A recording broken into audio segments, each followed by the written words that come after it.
going on? I'm Spencer Tillis. And I'm Angela Santoro. I'm Trayvon Miles. And this is the Delmarva Sports Insider. Coming up in just a bit in today's episode. The Cambridge baseball team had their hands full when they squared off against Colonel Richardson earlier this week. And one of the best games of the year, Laurel and Delmar go head-to-head.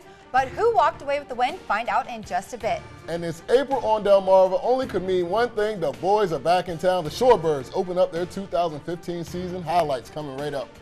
Well, we have finally, feels like, transitioned into spring. The weather a little bit better today. Yes. I mean, it has not been leading up to this. Finally. A bunch of games postponed, but we thankfully did get a few of them in, and we got to see a number of great games, including just yesterday. Bennett was taking on Cambridge, and the Clippers would jump out to a nice lead in this one. Check out the scramble for the loose ball right there, and somehow Danny Gregory comes up with it, then he beats the keeper for the score. The baseball team, they had the day off, and they were loving that. But back come the Vikings, a nice move there from Trevor North, gets into the crease, and he's going to fire that one home. And then Cambridge was still pushing. Emery Wongus, not bad at football, pretty good at lacrosse as well. Ducking and weaving, gets inside, lets it fly, and that's good. And they got back within one, but the Clippers would close the door on this thing. Oakley Wise finds Chad Pham right there, and he's going to put it in. Bennett takes that thing 12-10, the final. That was a close one. First off, huge shout out to the baseball team. Those guys were hysterical. They were running liners up and down the side of the field after every score, just losing it. Like, I mean, it was bleacher creatures outdoors all over again. But I mean, getting to the game, what a game! I mean, it was within like a 3-score game the entire time, back and forth. I got to tell you though, I really like what Bennett's bringing to the table. The more I see them, they have 3 to 4 guys that can all score. I mean, they're pretty versatile. Defensively in the back end, there's some questions there for me. The backside, I mean, the goalie's solid, but I feel like he needs a little help around him. But still, I mean, also you got to give some credit to Cambridge. I mean, they showed a lot of heart in this. They did get down by about 3-4, fought their way back in, got within one. A great game to watch, and I think they might be a team that can make a little noise in the 1A schools. Well, speaking of making noise, we're going to stay with some lacrosse. North Carolina was taking on Steam Decatur at home, but this one was Decatur's in a hurry. A big night for Decatur's goalie, Will Hastings, who comes up with a save there to help the Bulldogs, or keep the Bulldogs off the board, and he was doing it all game long. His offense was also making plays. Evan Helm finds Steve Alter there. He gets into the crease and puts that one in. Seahawks still pushing. This time it's Jackson Mumford. He gets the unassisted goal there.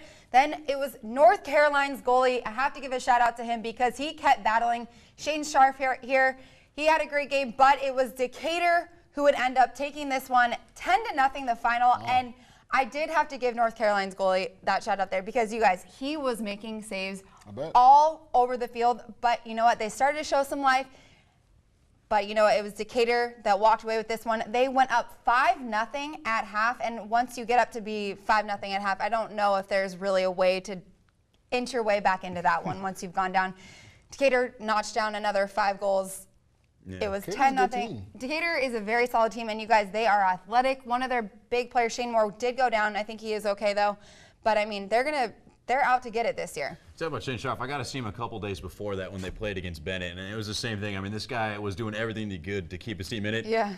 Can't score goals though as a goalie. I mean, the only way you can do is just try and save as many as possible. So you give him a little help. I think he's definitely a quality player. It's the only thing Shane can't do is score goals right now. I'll keep the lacrosse theme going. Yesterday afternoon, Coach Jeremy Mahalski and Parkside took a trip to Easton looking to knock off the Warriors. The first 9 minutes of this game was a defensive battle. Sam Phillips robbed right here by Parkside goalie Nate Grudson. Early on, later, Corey Hall right in front. Another great stop by Grudson, keeping it scoreless. Later, Easton would break through, though. Take a look at this goal coming up here by Sam Phillips. Pushed in the back, mud, falling down, gives Easton the 1-0 lead. And I'll tell you what, guys, they would not look back from there. Chris Gibbs, nice assist finding Garrett Oles cutting. Oles doing the goods. That was just one of his 5 goals on the day as Easton takes it by a final of 15-7. And I'll tell you what, it was not a great start for Easton as far as the season goes right now. But nobody in Bayside North looks really good to me right now so far. You know, the good thing for the Warriors is that it's still really early in the season right now, and that's a good thing. They have a couple playmakers who can heat up in a hurry, just like you said, Spencer, with Bennett. But Ian Good had a hat trick in that game. And then you also talk about Garrett Oles, who you saw. He had 5 goals. He had 3 goals in less than 3 minutes. Oh, my gosh. To put that one away. In 2 minutes and 20 seconds to be exact. 3 goals Garrett Oles had. So they have some guys to lean on going into conference play. So they're really excited about their program going on up there. Yeah, absolutely. You can't look past Ryan Hall either. I mean, he's playing at the next level for a reason. He's going to be a solid player for him, especially. Give him a little minute. Another part of that is they've played a pretty tough schedule to this point. I mean, they played the Sallies already. Yeah. I mean, they've played a bunch of quality guys. I mean, they're trying to build themselves to get them ready for a postseason run. I don't know if they're necessarily too worried about this right now. They're just trying to get ready. And I think they're going to be a team that could be reckoned with later on. When you build up and play teams like that, you got kind of gear yourself all the way up for a conference competition. So good luck to their coach, and good luck to the Eastern Warriors. Yeah, the Easton surprised me, and I think that they look great.